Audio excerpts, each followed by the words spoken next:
Era casi medianoche cuando sonó el teléfono, sacándome del silencio de la cocina donde yo, solo, estaba lavando los últimos platos de la cena.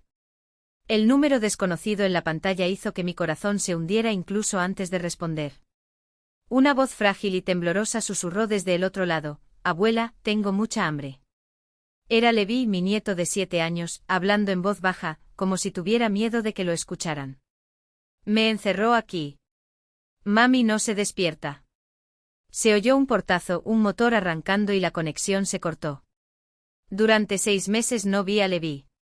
Su madre, Rita, había desaparecido lentamente de mi vida, como arena escurriéndose entre mis dedos. Salí de noche sin saber qué encontraría. Su casa, al final de la calle, estaba a oscuras, abandonada. Nadie respondió a mis desesperados golpes. Con manos temblorosas levanté una piedra decorativa del jardín y rompí la ventana de la cocina. Lo que vi dentro me heló la sangre. Pero antes de continuar, déjame saber, ¿desde dónde estás leyendo esta historia? ¿Cuántos años tiene? Mi nombre es Ludmila Morozova, tengo 72 años y lo que les voy a contar ahora lo ha cambiado todo para siempre. La voz de Levi todavía resonaba en mi mente: «Abuela, por favor ven a buscarme». Se cortó la conexión y se hizo el silencio al otro lado de la línea. Intenté llamar a Rita una y otra vez, pero lo único que escuché fue un mensaje de voz, una grabación falsa y alegre: «Deja un mensaje». Mientras tanto, mi nieto estaba allí, solo, asustado, encerrado. No lo pensé 2 veces. Cogí mis llaves, mi abrigo y salí corriendo.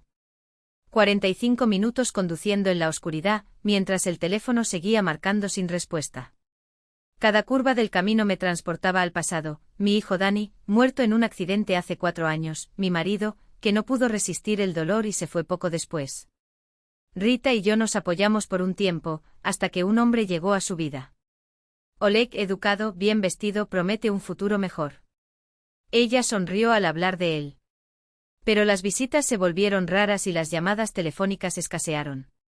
Hasta que esa noche la realidad se impuso con una crueldad que nunca imaginé. Llegué a su casa y encontré la puerta cerrada y las ventanas oscuras. Del interior salía un olor a podrido. Rompí el cristal y me corté la mano, pero no sentí ningún dolor. Lo que vi al entrar fue una pesadilla: botellas vacías, restos de comida podrida, Rita tirada en el sofá, inconsciente, el cuerpo flácido, el aliento pesado a causa del alcohol. Levi no estaba allí. ¿Dónde estaría? 6 meses antes, había escondido un viejo teléfono móvil en su mochila.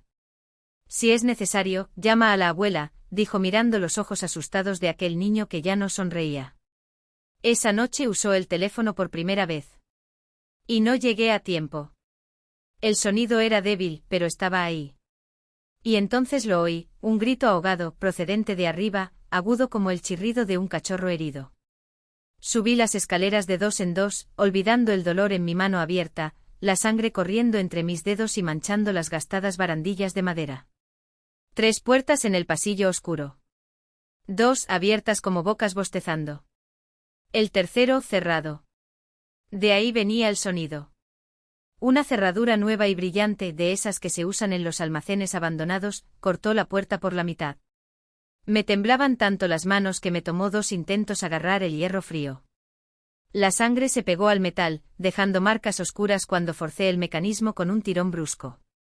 La cerradura chirrió y cedió. En el interior, el aire olía a moho y orina rancia. Un fino colchón en el suelo, cubierto por una manta raída que apenas cubría los muelles retorcidos.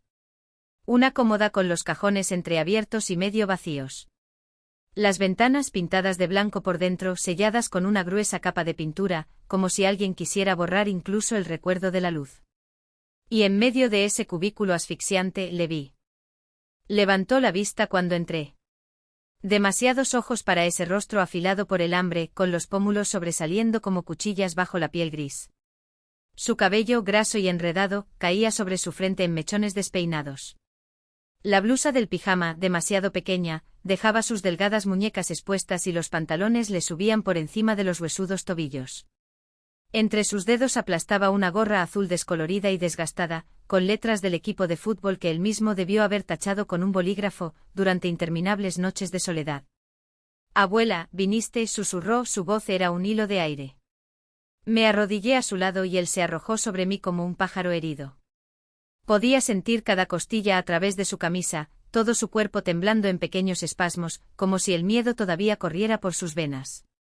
Lo presioné contra mi pecho, hundiendo los dedos en sus frágiles hombros. Estoy aquí, murmuré en su cabello sucio, mis labios presionados contra su frente. Ahora estoy aquí. Se aferró a mí con una fuerza desproporcionada a su delgadez, como si temiera que me evaporaría en el aire. Minutos más tarde, cuando su respiración empezó a calmarse, me obligué a mirar a mi alrededor. El colchón sin sábana, la única almohada plana por el uso, amarillenta en los bordes. En un rincón, un montón de ropa arrugada, 2 camisetas, un par de pantalones que no me quedaban desde hacía años.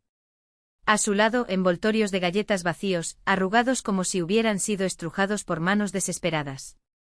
Y detrás de la cómoda, un cable blanco, el cargador del celular que le había metido en la mochila meses atrás. Se me dio un vuelco el estómago cuando vi la cerradura en el exterior de la puerta, brillando como una cicatriz en madera vieja. Dime, pregunté sosteniendo su rostro entre mis manos. Se secó la nariz con el puño, con los ojos rojos como brasas. Oleg me encierra todas las noches. La voz era entrecortada, casi inaudible. Llegar del trabajo y cerrar. Cada tarde. ¿Todo? Mi propia voz sonaba extraña, como si viniera de muy lejos. A veces trae galletas. O un sándwich. Una pausa. A veces se te olvida. Tragó fuerte. Cuando lo olvido me duele mucho el estómago. ¿Y tu madre? Duerme todo el tiempo. Sus dedos presionaron la gorra contra su pecho. Si grito, no se despertará. Oleg dice que está cansada. Que no puedo despertarla. ¿Y la escuela? ¿Hace cuánto que te fuiste? Bajó la cabeza y miró la gorra como si contuviera todas las respuestas. Hace mucho tiempo. Un suspiro tembloroso. Oleg dijo que no puedo ir. Que hablo demasiado. Que los profesores hacen muchas preguntas. Algo dentro de mí se rompió. Y cuando se le olvida darte comida, como tú. A veces durante el día, cuando él está en el trabajo, puedo salir. Sus ojos brillaron con un destello de algo que podría haber sido vergüenza. Mamá duerme. No escuches. Se tragó el grito. Ayer salí por la ventana de la cocina. La vecina, tía Nina, estaba en el patio. Tiene un perro, Badya. Una pausa. Me preguntó si tenía hambre. Le di un sándwich. Comí rápido. Ella preguntó si todo estaba bien, pero me asusté y volví corriendo antes de que llegara Oleg. Pasé mis dedos por su cabello grasiento, que había estado enredado durante semanas. Fuiste valiente hoy. Me llamó. Me asusté mucho. Su voz era un hilo. Oí llegar el coche de Oleg y escondí el teléfono. Sostuve el sombrero, lo presionó contra su pecho. Pensé en papá. Pensé, si le digo a la abuela, ella vendrá. Llegué, respondí levantándolo en mis brazos. Su peso era casi nulo, pero lo llevaba como si fuera la última carga sagrada del mundo. Sus piernas rodearon mi cintura y sus brazos apretaron mi cuello con fuerza desesperada. Te llevaré lejos. ¿Y si ese hombre dice que no puede? No terminé la frase. Los fuertes pasos en las escaleras ya respondieron por mí. ¿Qué diablos es eso? ¿Quién rompió mi ventana? Resonó la voz de Oleg, ronca por el alcohol, arrastrando sílabas como basura. Apareció al doblar la curva de las escaleras, tambaleándose, con el rostro rojo por la ira y la bebida, la camisa colgando por fuera del pantalón y los ojos inyectados en sangre. Se aferró a la barandilla como si fuera su única ancla. Le vi, hundió su rostro en mi hombro y sus dedos se clavaron en la nuca. ¿Qué haces en mi casa? Oleg escupió las palabras, la saliva volaba. Bajé las escaleras lentamente con una mano protegiendo a Levi y con la otra resbalando en la barandilla manchada de sangre. Me llevo a mi nieto. Mi voz no tembló. ¿En base a qué? Él se rió, un sonido húmedo y cruel. Rompiste mi ventana, irrumpiste en mi propiedad. Ya llamé a la policía. Lo pasé manteniendo a Levi en el lado opuesto, lejos de esas manos sucias. Ya están en camino. No tienes pruebas de nada. Su risa se convirtió en un gruñido. Ese niño es un mentiroso. Tu hija es una inútil. En la sala, Rita permanecía recostada en el sofá, inmóvil, como una muñeca abandonada. Las botellas rodaban por el suelo cuando Oleg tropezó con una y casi se cae. Saqué el teléfono de mi bolsillo. El número ya estaba marcado. Presioné el botón del altavoz. Servicio de emergencia, ¿cómo puedo ayudar? Mi nombre es Ludmila Morozova. Dirección, calle Sosnovaya 24. Hablé claramente, cada sílaba era un martillo. Necesito policía y ambulancia. Hay un niño encerrado en una habitación, desnutrido. Una mujer inconsciente por intoxicación por alcohol. Y un borracho amenazando con violencia. Oleg palideció y luego volvió a sonrojarse, la furia deformó sus rasgos. No tienes ningún derecho. El atacante está presente y armado de amenazas, agregué, ignorándolo. ¿Estamos en peligro inminente? ¿A qué distancia está de ti? La voz del operador era tranquila, entrenada para contener el caos. 2 metros. Pero no se acerca más. Mis ojos nunca dejaron los suyos. Todavía. La policía y los equipos de rescate ya han sido enviados. Manténgase en la línea. Oleg se hundió en un sillón destrozado, murmurando maldiciones en voz baja y con los dedos apretados como garras. Levi presionó su cara contra mi cuello y se quedó quieto, como un animal esperando que pasara la tormenta. A través de la ventana rota oí el primer aullido de la sirena. Primero azul, luego rojo, las luces giratorias pintaron las paredes con colores urgentes. Se cerraron las puertas. Unas botas pesadas crujieron sobre la grava del patio. 2 policías entraron por la cocina destruida. Al frente una mujer con el pelo recogido y ojos penetrantes, el chaleco antibalas ajustado al cuerpo. Detrás de ella un joven con la mano ya en el arma y los ojos explorando el entorno como si fuera un radar. Capitán Karitonova se presentó analizando la escena en segundos, las botellas, Rita inmóvil en el sofá, Oleg hundido en el sillón, yo con Levi en brazos. ¿Quién hizo la llamada? A mí. Señalé a Oleg con la barbilla. Ese es Oleg Babilov. Mi nuera, le hice un gesto a Rita, está inconsciente. Y tenía a Levi en mi contra, es mi nieto. Estaba encerrado allí. El joven oficial, el teniente Pakomov, no perdió el tiempo. Segundo piso, capitán. Hay una cerradura en la puerta del dormitorio del niño. Ventanas pintadas por dentro. Karitonova subió las escaleras sin dudarlo. Oí sus pasos, el crujido de la puerta, un murmullo ahogado. Cuando bajó tenía la mandíbula tan apretada que parecía tallada en piedra. Babilov dijo secamente. Levantarse. Manos detrás de tu espalda. Esto es absurdo. Esta mujer invadió. Está detenido por poner en peligro a un menor, abuso infantil y secuestro. Su voz no dejaba lugar a discusión. Del resto hablamos en la comisaría. No te resistas. Oleg intentó levantarse y cayó hacia atrás con las piernas tambaleantes. El teniente no esperó, de rodillas en el suelo, lo esposó con clínica eficacia, como si estuviera atando un paquete sucio. Fue entonces cuando la sirena de la ambulancia cortó el aire más cerca. Por el mismo agujero de la ventana entraron 2 paramédicos con monos rojos. El menor se arrodilló frente a Levi, su rostro serio, pero sus ojos se llenaron de una tristeza que solo aquellos que han visto mucho dolor conocen. Hola, campeón. Soy Andrés. Extendió la mano, pero no la tocó. ¿Puedo echarte un vistazo? Levi me miró. Asentí. Andrei comprobó su pulso, la presión en su cuello, alumbró sus pupilas con una pequeña linterna. Cada pregunta era simple, pero tenía el peso de un veredicto. ¿Cuándo fue la última vez que comiste? Ayer tía Nina dio un sándwich. La voz de Levi era un susurro. ¿Y antes de eso? Silencio. El paramédico me miró. No necesitaba decir nada. Nos lo llevamos ahora, anunció pidiendo ya la camilla. El segundo rescatista comprobó los signos vitales de Rita y la llamó por su nombre sin respuesta. Karitonova observaba todo con los labios apretados formando una fina línea. Morozova me llamó mientras arrastraban a Oleg afuera, jurando. «Vienes con nosotros a dar una declaración». «El niño». «Voy con él», lo interrumpí. «No lo soltaré más». Le vi ya acostado en la camilla, extendió la mano. Todavía sostenía el sombrero azul. «Abuela». «Estoy aquí», repetí, tomando su mano. «Ahora y siempre». Levantaron a Lev con cuidado, pero su delgada mano se deslizó del cinturón de seguridad, sus dedos temblaban y se relajaban, flácidos.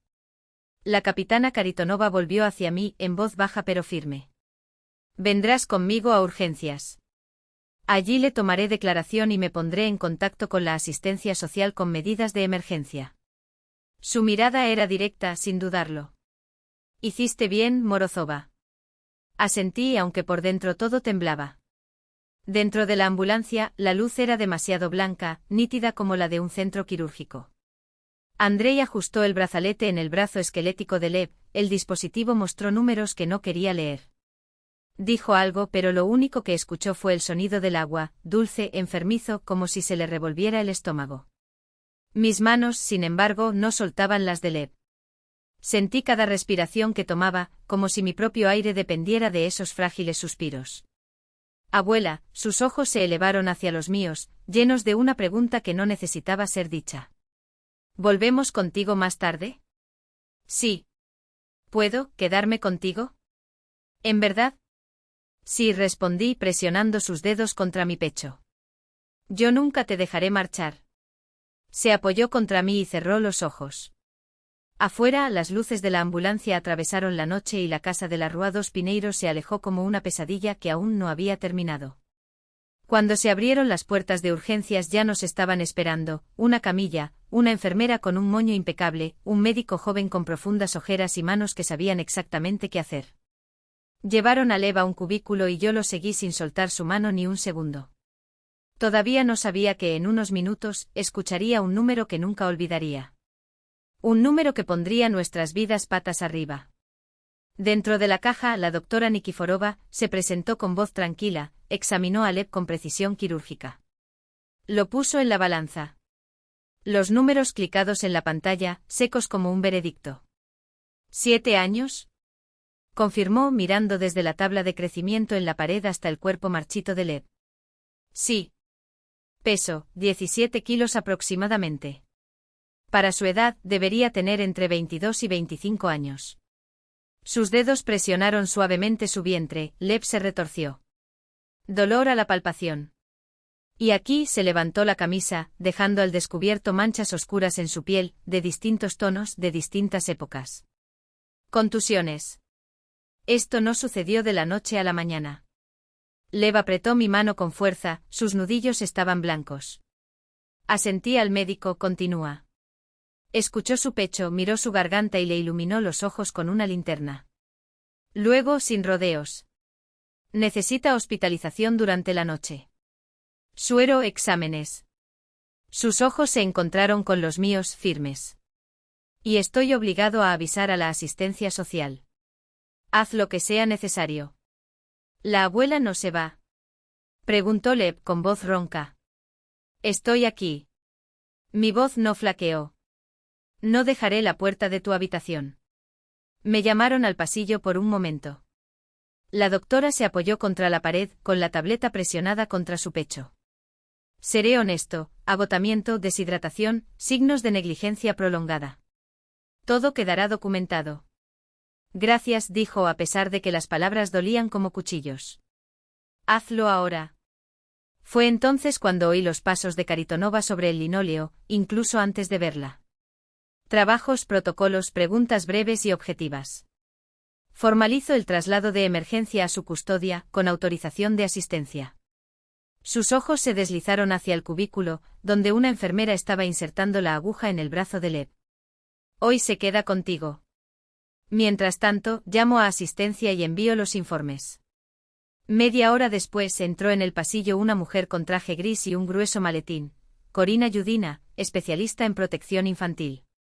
Nos sentamos en sillas de plástico y ella abrió sus formularios con un suspiro que no era de impaciencia, sino de cansancio.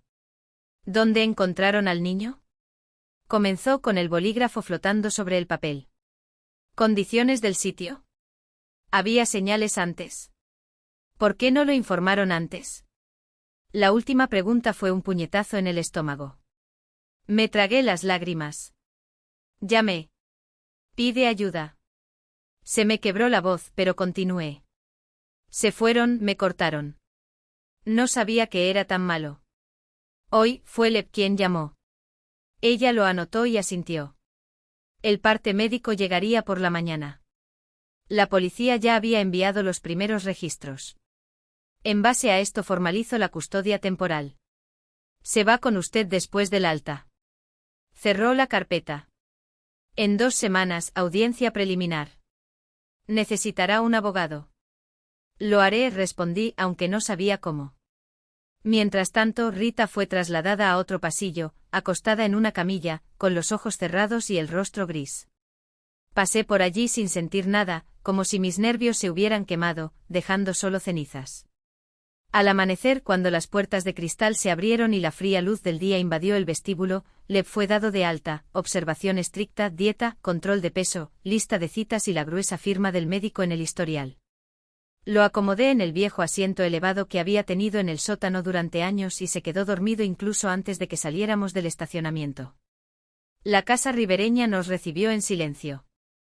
Llevé a Leb al dormitorio con sábanas limpias y la manta azul que lavé ayer, sin saber que la usaría hoy. No se despertó. Bajé a la cocina y envolví con mis manos temblorosas una taza de té fuerte. El corte en la palma de mi mano palpitaba bajo la gasa, pero mi mente estaba en otra parte, en Danila, en Valeria, no que si hubiera llegado 1 hora más tarde. Leb se despertó alrededor del mediodía. Estaba en la puerta, envuelto en una manta, con el pelo despeinado y la voz ronca. ¿Dónde estamos? En casa, respondí. Ahora está aquí. Le sonreí como si solo supiera sonreírle. Tomemos un café. Se sentó a la mesa y me observó mientras preparaba huevos, tostadas y servía leche. Cuando puse el plato frente a él, no se arrojó sobre la comida. Tomó un pedacito como probando si no se lo iban a quitar. Entonces, finalmente. ¿Puedo quedarme aquí? Puedes, repetí, y esta vez fue una promesa. Él asintió y empezó a comer, lentamente pero sin contar los bocados. Después del almuerzo volvió a quedarse dormido, tumbado en la alfombra de la sala, abrazado a una almohada, su respiración finalmente se calmó. Saqué el teléfono y marqué el número que me había dado Yudina. Necesito un abogado que entienda la custodia. 1 hora más tarde estaba sentada en una pequeña oficina encima de una cafetería, frente a Poliña Donayova, ojos inteligentes, la mitad de su cara oculta por mechones grises, una libreta amarilla y un lápiz en la mano. «¿Cuéntalo todo?», preguntó. Y lo hice. Sin perdonar a nadie, ni a ellos ni a mí. Necesitamos los documentos, resumió Poliña al final. Historiales médicos, el informe policial, cualquier cosa que pruebe el estado de la casa. Y por separado, los extractos de la pensión de Leb. Sus dedos golpearon la almohadilla. Debe depositarse en la cuenta de un representante legal y utilizarse exclusivamente para él. Solicitaré extractos bancarios. Si el dinero fue malversado, hizo una pausa, eso será crucial ante los tribunales. ¿Cuánto tiempo? Los extractos, 1 semana. El público, 2. Abrió un calendario, marcó una fecha con un bolígrafo rojo. Hasta entonces necesitamos pruebas. Miré esa fecha y sentí que algo se endurecía dentro de mí, lento e inexorable como acero forjado. Al cabo de 1 semana sabríamos a dónde se había ido el dinero de Leb. En 2, lo diría en voz alta, delante de un juez. Pero solo entonces me pregunté, ¿tendría fuerzas para escuchar la respuesta de Rita cuando se viera obligada a admitirlo? Tiene el derecho. Pero no es tu obligación. Él no respondió. Simplemente dobló la camisa con más fuerza de la necesaria, sus pequeños dedos apretaban la tela como si quisieran exprimir algo. No insistí.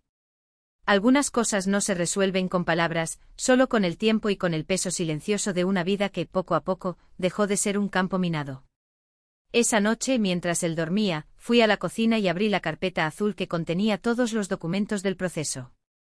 Hojas amarillentas de informes médicos, protocolos policiales con sellos borrosos, declaraciones mecanografiadas. Toqué el papel como si a través de él pudiera sentir la textura de esos meses, la aspereza del hambre en las costillas de Liova, el olor a alcohol en el aliento de Rita las tardes en que todavía intentaba fingir ser madre. Cerré los ojos. Habían pasado 6 meses desde la audiencia, y el niño que ahora ronca suavemente en la habitación de al lado ya no era el mismo que temblaba ante el sonido de la llave girando en la cerradura. Pero la justicia no es una línea recta. Es un laberinto de puertas que chirrían, de voces que resuenan en pasillos fríos. A la mañana siguiente el teléfono sonó demasiado temprano. Número desconocido. Del otro lado, la voz de Karina Yudina, de la asistencia social, cortó el aire como una cuchilla. Ludmila Danilovna, tenemos que hablar. Urgente. No pregunté por qué. Ya sabía que cuando el Estado decide intervenir no es para traer buenas noticias. 2 horas más tarde me senté frente a ella en una habitación sin ventanas, bajo una iluminación fluorescente que hacía que todo pareciera enfermizo. Karina deslizó una carpeta sobre la mesa. Interior, fotos. Mi mano tembló cuando la abrí. La primera mostraba a Rita en la puerta del centro de visitantes, con los ojos enrojecidos y el pelo despeinado. Fecha, hace 3 días. El segundo, una denuncia policial, alteración del orden público, embriaguez, resistencia a la aproximación. El tercero, certificado médico con diagnóstico de cirrosis en estado avanzado. La encontraron anoche en el parque cerca de la estación. Desmayado. Los exámenes muestran que... Karina vaciló. Que ya no tiene 6 meses. Quizás menos. El silencio que siguió fue tan denso que sentí su peso sobre mis hombros.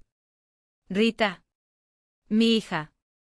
La mujer que un día sostuvo en brazos al recién nacido Liova y prometió protegerlo, la misma mujer que luego encerró a este niño en la oscuridad como si fuera un error esconderlo. ¿Y ahora? Mi voz sonó áspera, como si me hubiera tragado un vaso. Ahora, Karina juntó las manos sobre la mesa, la ley dice que en casos de enfermedad terminal del progenitor, el tribunal puede revisar la custodia con urgencia. Especialmente si hay familiares directos dispuestos a hacerse cargo. Mi corazón latía tan fuerte que me dolía. ¿Me lo vas a quitar? No fue una pregunta. Ella no lo negó. Programaremos una audiencia de emergencia. El juez considerará el interés superior del niño. Y miró los papeles. Oleg Vavilov presentó una solicitud de custodia compartida. Afirma que lleva 4 meses sobrio y que tiene derecho a una oportunidad. Su nombre ardía como ácido. Oleg. El hombre cuyas manos había visto marcadas con los mismos moretones que aparecieron en el cuerpo de Liova, cuyas disculpas Rita se tragó junto con el vodka. El hombre que ahora, convenientemente limpio, quería hacerse pasar por un salvador. No se acercará a mi nieto. Mis uñas se clavaron en mis palmas. Ni siquiera si quemó este edificio hasta los cimientos. Karina suspiró. Ludmila Danilovna entiende, la justicia mira los hechos. Y los hechos ahora son que Rita está muriendo, que Oleg está en recuperación, y que Liova, hojeó la carpeta, tiene vínculos de sangre con ambos.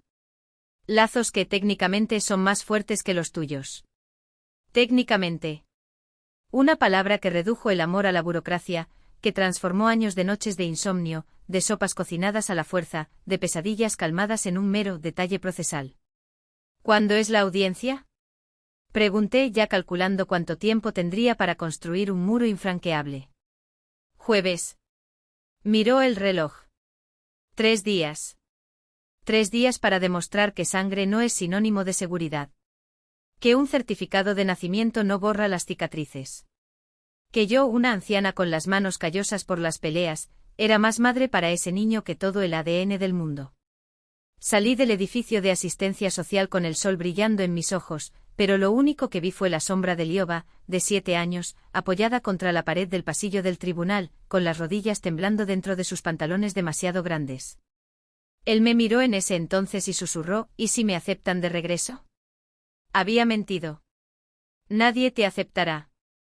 Lo prometo. Ahora la promesa amenazaba con derretirse como azúcar bajo la lluvia. Llegué a casa y encontré a Liova en el patio trasero, agachada junto a Mark, los dos clavando palos en un hormiguero improvisado. Su risa, fuerte, valiente, fue como un cuchillo en el pecho. ¿Cómo le explicas a un niño que el mundo de los adultos es un lugar donde las personas que deben protegerlo son las mismas que lo lastiman? ¿Cómo podemos decir que a veces hasta las promesas más sinceras tienen fecha de caducidad? ¿Abuela? Levantó su rostro manchado de tierra, sus ojos brillaban. ¿Podemos hacer pastelitos hoy? ¿Los que haces con canela? Miré esas manitas, ahora llenas de vida, y supe que no había otra opción. Por supuesto, Solnisco, respondí, acariciando su cabello. Pero primero lavemos estas patitas. Y entonces, respiré hondo, tenemos que hablar de algo. Solo puede venir si está sobria, respondió él en voz baja, como si las palabras pesaran más que su propio cuerpo. Significa que tiene que ser así. Sí, estuve de acuerdo, mientras amasaba entre mis dedos la masa para las albóndigas. Pero hay una diferencia entre poder y querer. Una cosa es tener fuerza. Otra es tener voluntad. Se miró las manos, ahora limpias, con los dedos entrelazados sobre la mesa. No quiero. Y eso también era cierto. También es normal, dijo, entregándole el rodillo. A veces lo que no queremos es precisamente lo que nos salva de querer lo que no necesitamos. Él asintió y ese tema murió ahí, entre el olor a canela y el sonido de la lluvia golpeando la ventana. Durante las siguientes 3 semanas, Rita no apareció. Liova no preguntó por qué.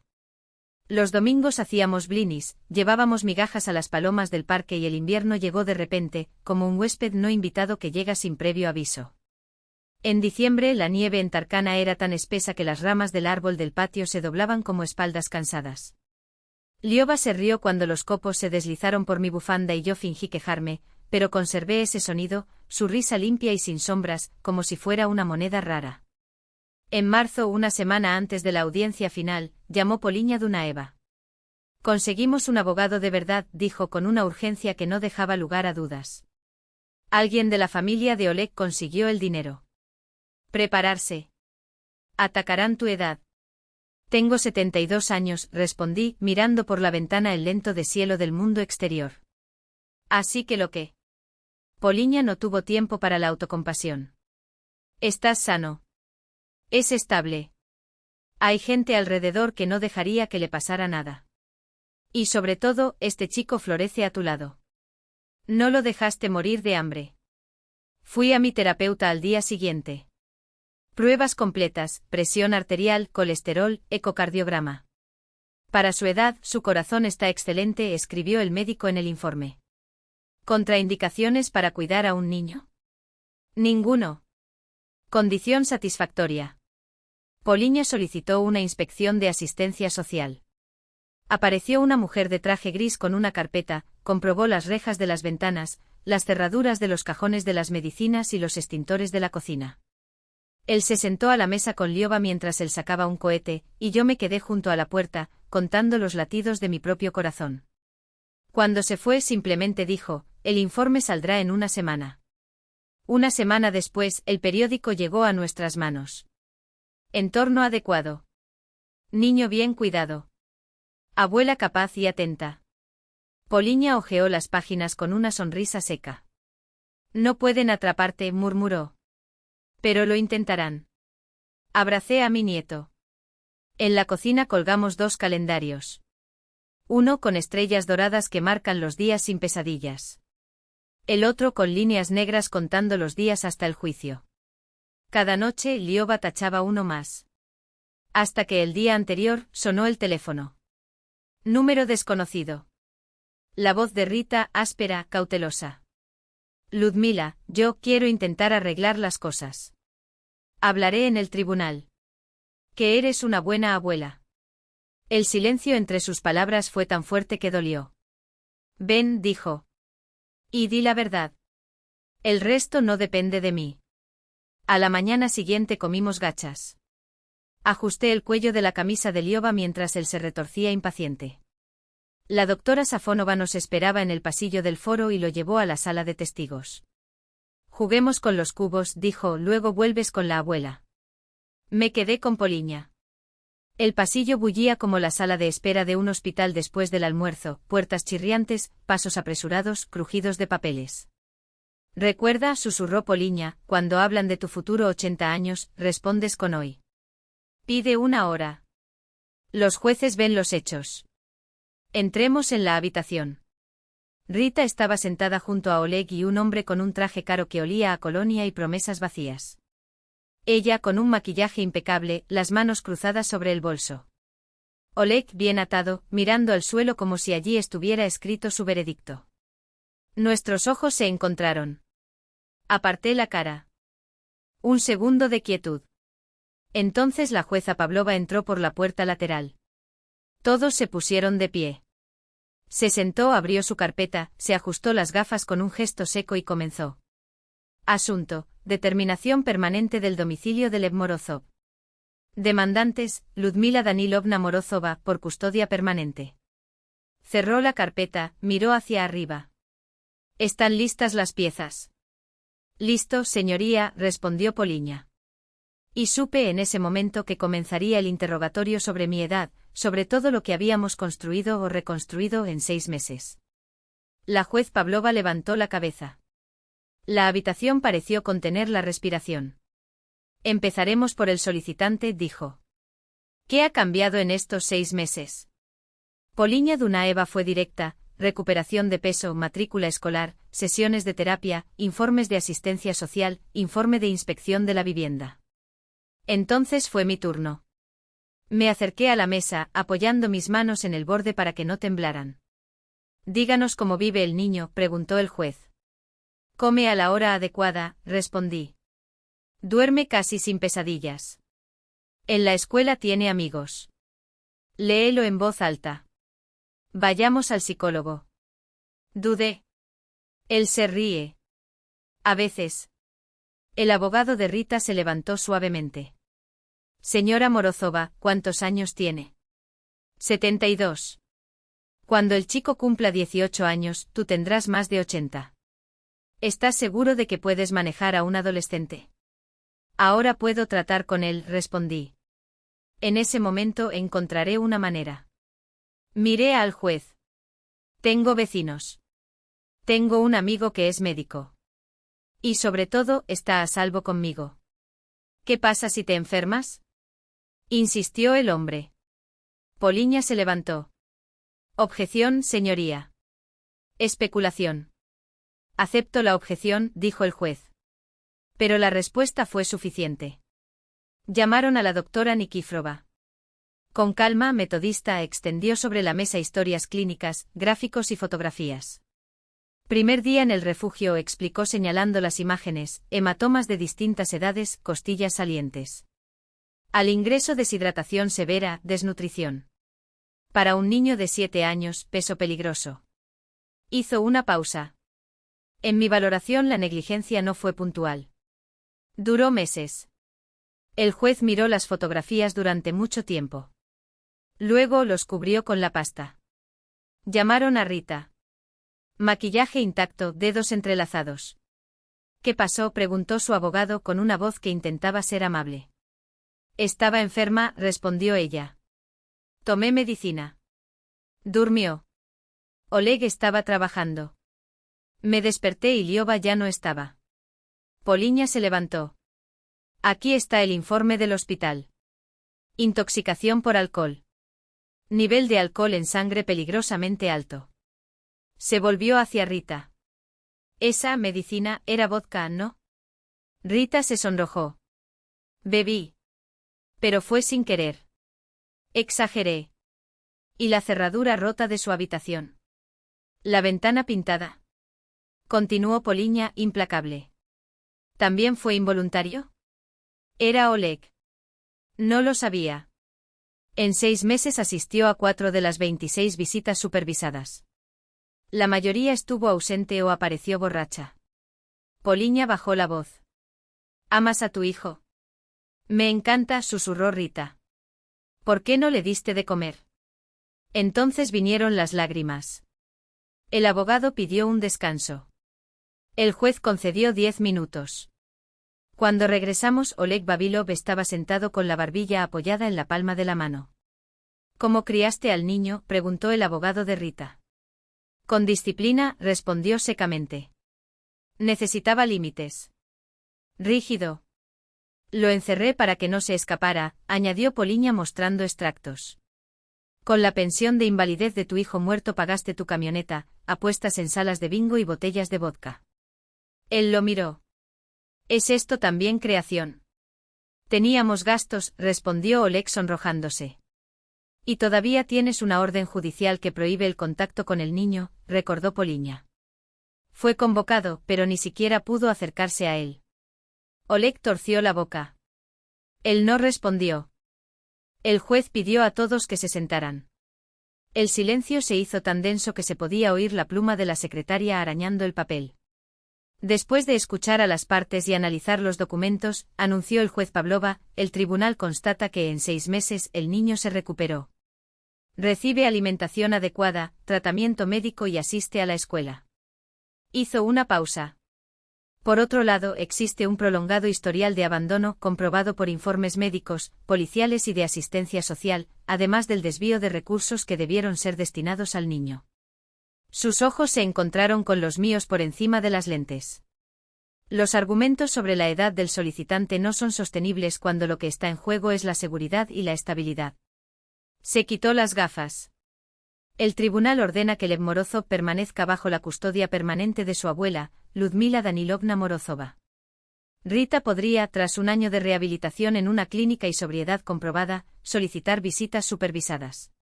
A Oleg Vavilov se le prohibió el contacto para siempre. Nada más que agregar, dijo el juez. Ni siquiera necesitaba el martillo. En el pasillo presioné la palma de mi mano contra la fría pared. Poliña murmuró a mi lado, lo logramos. Asentí. Y luego. En la sala de testigos, la doctora Safonova estaba sentada en el suelo con Liova, rodeada por una torre torcida de cubos de construcción. Y luego preguntó sin levantar la vista. Me arrodillé a su lado. Te quedarás conmigo. Para siempre. Puso su mano sobre mi rodilla, como para confirmar que esa promesa era tan sólida como una piedra. Luego se apoyó contra mí. Caminamos por el interminable pasillo hacia la salida y lo único que podía pensar era que hoy podríamos marcar la estrella más grande de nuestro calendario. Todavía no sabía que unos meses después, un teléfono me helaría la sangre. 8 meses después del juicio, una mañana gris, un timbre estridente me sacó de la cama. Una voz impersonal, sin entonación, anunció, «Este es el hospital. Rita Morozova está en la UCI». Llevé a Liova a la escuela, le prometí que lo recogería temprano y fui directamente a la sala de cuidados intensivos. El cuarto piso quedó sumido en un silencio solo roto por los pitidos de los monitores. La puerta 412 con mampara de cristal y luz amarillenta, dejó ver a Rita, un cuerpecito gris, tubos saliendo de sus brazos, números bailando en las pantallas. Ojos cerrados. Estaba a punto de irme cuando ella los abrió, me vio y las lágrimas brotaron sin previo aviso. Ludmila, viniste. Me senté en la silla al lado de la cama. Callarse la boca. Entró un médico con una bata verde y un estetoscopio colgado del cuello. ¿Familia? Ex-suegra, respondí. Él asintió y hojeó la carpeta. Hígado al límite. Si continúas bebiendo, el próximo episodio será el último. Recomendó un programa de rehabilitación de al menos 90 días. De lo contrario, el pronóstico es malo. Se apagó. Rita arregló el techo. Si realmente voy a darme un capricho, mi voz está ronca, ¿me dejarás ver a Liova? La enfrenté. Prueba, dijo. Yo no. Para él. Ella cerró los ojos y asintió. Él está bien. Desde el hospital la trasladaron directamente al centro de rehabilitación de Zagorodom. Karina Yudina, de asistencia social, me llamaba una vez por semana. Primera semana, ira. Le gritó al equipo y amenazó con irse. Segunda semana, silencio. Empezó a hablar en grupos, tomando notas en el diario. Tercera semana, cartas. Por Dania, por Liova, por ella misma. A la quinta semana volvió a llamar, había presentado los papeles del divorcio. De Oleg. Él no se opone. Al finalizar el programa llegó a mi domicilio una carta, con la letra temblorosa que reconocí. Lo abrí en la cocina, mientras Liova hacía sus deberes. Ludmila, no te pido perdón, porque no tengo ese derecho. Dejé a mi hijo con hambre. Dejé que un hombre lo tratara como basura. Elegí la botella. No hay vuelta atrás. Ahora vivo sobrio en una casa sobria, trabajo en una tienda, voy a reuniones todos los días. Si un día decides que Liova quiere verme, estaré sobria, en mi lugar, haciendo todo bien. Gracias por salvarlo. Releí el texto 3 veces antes de guardarlo en el cajón.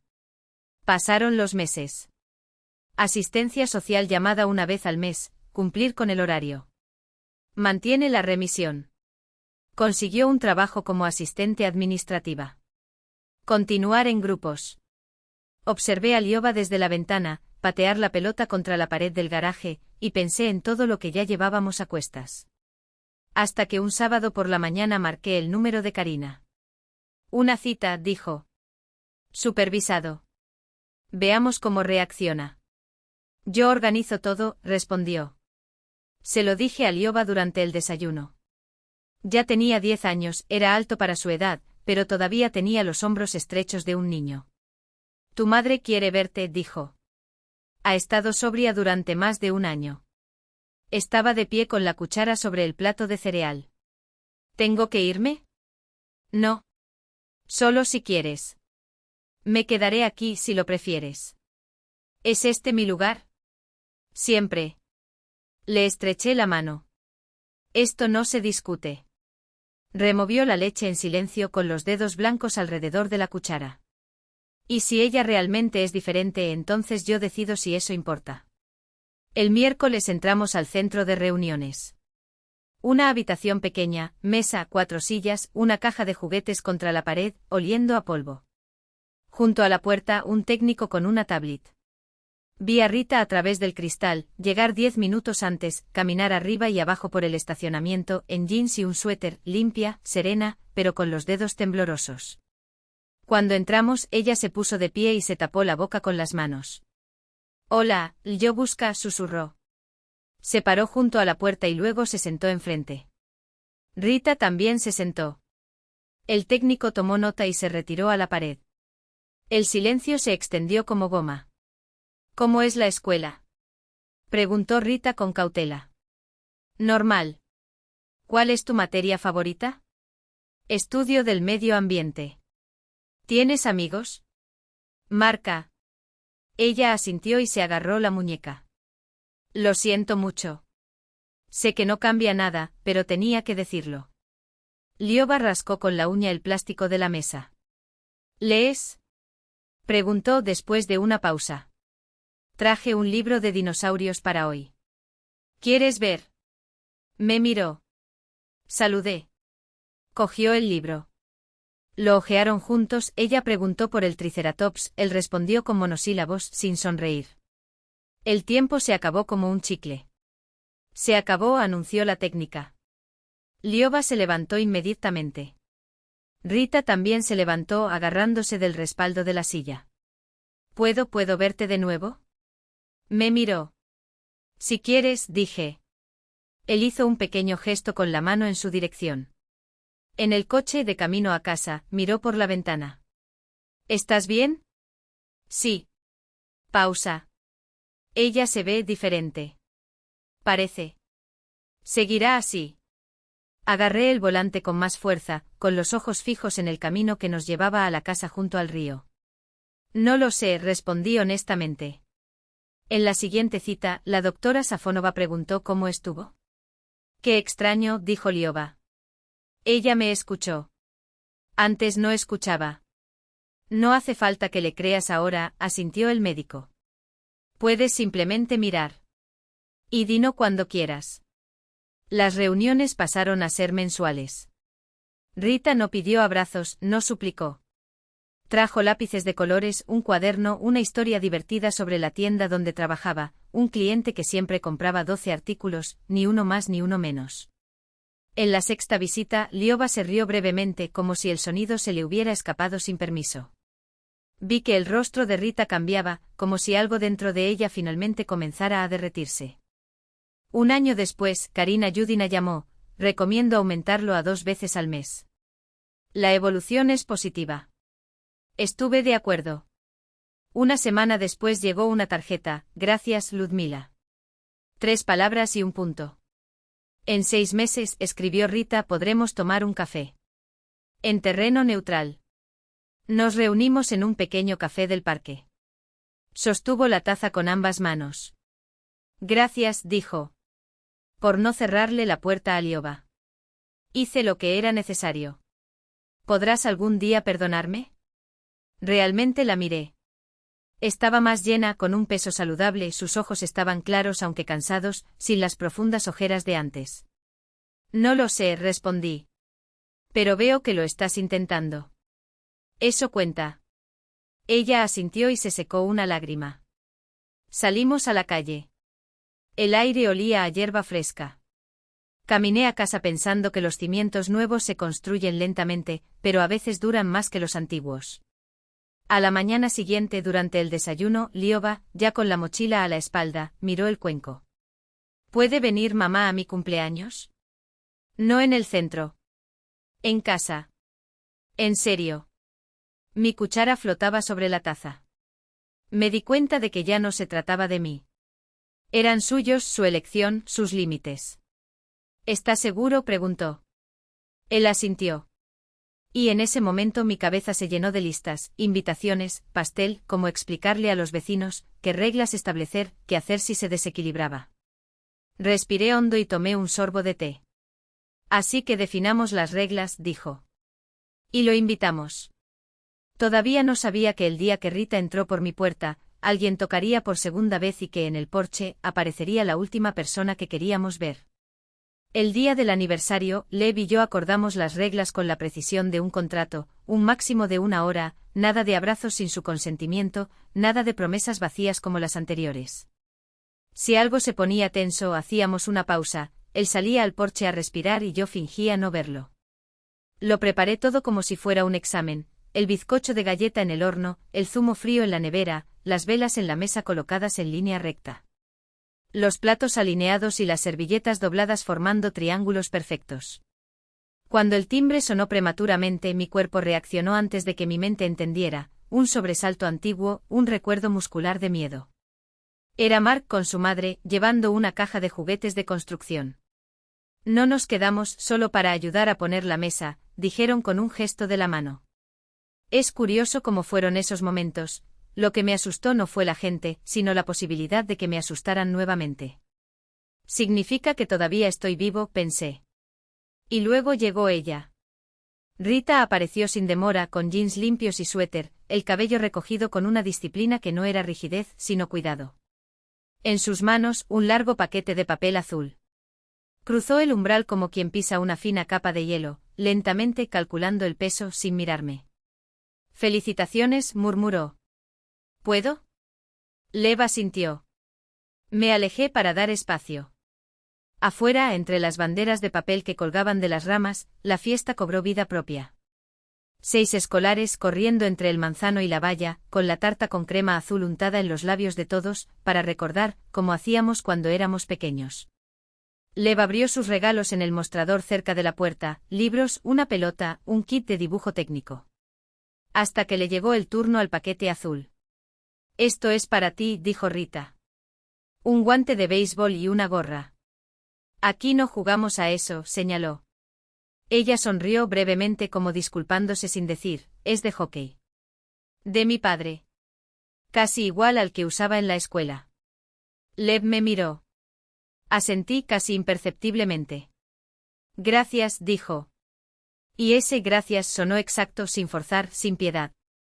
Rita se quedó un poco más de lo acordado. Ella ayudó a recoger los platos, le preguntó a la madre de Mark sobre las lecciones de patinaje, elogió el pastel y se fue la primera, sin demorarse, sin pedir, solo 5 minutos más. Lev la acompañó hasta el coche. Cuando regresó, se apoyó en el marco de la puerta y soltó, la abracé solo. ¿Y? Normal. No me dolió. 18 meses después, Rita era supervisora del turno de noche en el mercado, vivía en un apartamento pequeño pero suyo, asistía a reuniones de grupo y le contaba a Lev historias que no eran excusas, sino pedazos de vida, cómo desafinaba en el coro, cómo cambiaba el cambio equivocado y trataba de ocultar que había vuelto a romper el tarro de la lata. Ya no tenía estas historias. Ella lo había hecho. Y ahora también eran nuestros. La trabajadora social llamó, la dinámica es estable. Podemos ampliar a 2 reuniones por mes. Le envió una tarjeta, gracias Ludmila. Sin signos de exclamación. Ningún lo siento. Así es como se habla con los adultos, directos sin adornos. Un día pidió vernos a solas. Una cafetería en el territorio neutral de la plaza. Nos sentamos cerca de la ventana. Miró la taza en voz baja, gracias por no rascarme. No tengo derecho a preguntar, pero pregunto, ¿alguna vez me perdonarás? No lo sé, respondí. Era la verdad. Pero veo lo que haces, no lo que dices. Eso importa. Sigue adelante. 3 años después de esa primera llamada telefónica, preparé estofado de ternera, su plato que menos le gustaba, y puse la mesa para 3. Rita llegó a las 6 con un sencillo ramo. Lev corría por el pasillo, riéndose de un proyecto escolar, un árbol genealógico con ramas en todas direcciones, pero partiendo del mismo tronco. Pegó 3 apellidos uno al lado del otro en el cartel. Cuando Rita vino a verla, dijo, la maestra le dio las mejores calificaciones. Dijo que las familias son diferentes, pero eso no les impide ser familias. Comimos hablando de tonterías, del cliente que siempre compra exactamente 12 artículos, de la prueba de geometría, de cómo desde el año pasado podía dormir más tarde. Cuando Lev fue a terminar su lección, nos quedamos uno al lado del otro lavando los platos en silencio. Gracias, susurró. ¿Por qué? Para sostener. Ambos. No fue heroísmo, respondí. Era trabajo. Todos los días otra vez. La noche caía lentamente como suele ocurrir en octubre. Sobre la cómoda una foto enmarcada, uniforme escolar, el número 12 en la espalda. Me encontré mirando ese rostro y sintiendo que algo se movía dentro de mí, ni dolor, ni ira, solo un recuerdo que ahora encajaba allí, sin desgarrarse. Al lado un chico alegre que come, duerme, discute conmigo sobre una partida de damas y dibuja árboles donde cabemos todos. No estamos curados. Quizás nunca lo seremos. Pero ahora cada uno tiene su propio después Lev, la casa, Rita, la sobriedad y el camino que eligió seguir sola. Tengo una quietud que no es silencio y el derecho a decir sí o no sin gritar. No parece una fiesta. Se siente como la vida. Y eso es suficiente. Yo, Ludmila Morozova, de 72 años, rompí una ventana y no me arrepiento. Si ha llegado hasta aquí, diga, Rita merecía una segunda oportunidad. Y firma, nunca es demasiado tarde. Reunimos a los que creen. Los nuevos capítulos comienzan a cualquier edad.